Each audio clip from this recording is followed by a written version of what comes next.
Dinasalan sa Wembanyama para sa Game 1. Mainit na tagpo mga idol, Bronson hinawakan ang kanyang tuhod.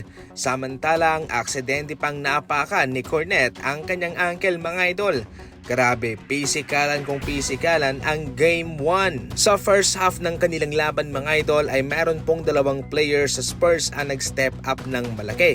Si Harper at itong si Julian Champagnie. Sa first half pa lang 15 points na siya at mayroon ng 5 3-pointer na naipasok mga idol. Game 1 ng NBA Finals. Ginandahan ng Spurs ang kanilang bungad. Sa first quarter pa lang ay 27 points na kagad ang kanilang kinamada. Samantalang yung Knicks ay 19 points lamang sa first quarter. Samantalang sa second quarter bahagyang nakahabol itong Knicks, pero malaki pa rin po ang kalamangan ng Spurs. 28-29 ang score sa second quarter. Nadali pa nga rito itong si Bronson na bagsakan ni Harrison Barnes pagkatapos na magbanggaan sila ni Landry Shamet. Definitely iniingatan dito mga idol ng Knicks itong si Bronson. Ayaw nila itong masaktan. Ito yung kanilang kalakasan. Kung wala ito, bagsak sila, pilay sila. Kaya dapat protektahan, dapat hindi na mag-react sa mga referee para maiwasang matawagan ng technical foul. Isa lang yung nakita ko rito mga idol na nahihirapan dito ang Spurs. Kung walang Wembanyama ay nagdudumi na si Karl Anthony Towns. Black dito, black doon, kaya nahihirapan sila mga idol. Sa pagpasok naman ng third quarter, eto na, bumawi na ang Knicks, nakalamang na sila.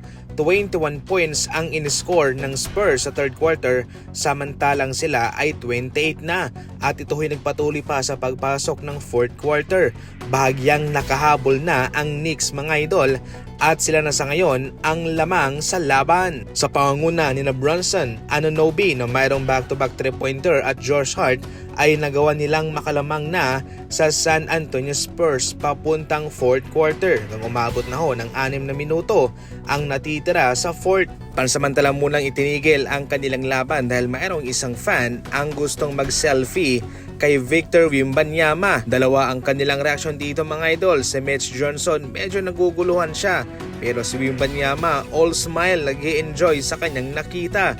First time po itong nangyari sa kanya sa NBA mga idol na mayroong isang fan na tumakbo papunta sa kanya. Sa mga huling segundo ay hindi po naipasok ni Wembanyama ang kanyang 3-pointer shot. Samantalang si Anunoby 2 out of 2 sa free throw na ipasok niya mga idol at yun ho ang nagpalamang pa sa kanila. Sa huli kinapos ang Spurs mga idol at hindi na sila nakahabol at nakuha po ng Knicks ang panalo sa Game 1. Upset ang nangyari.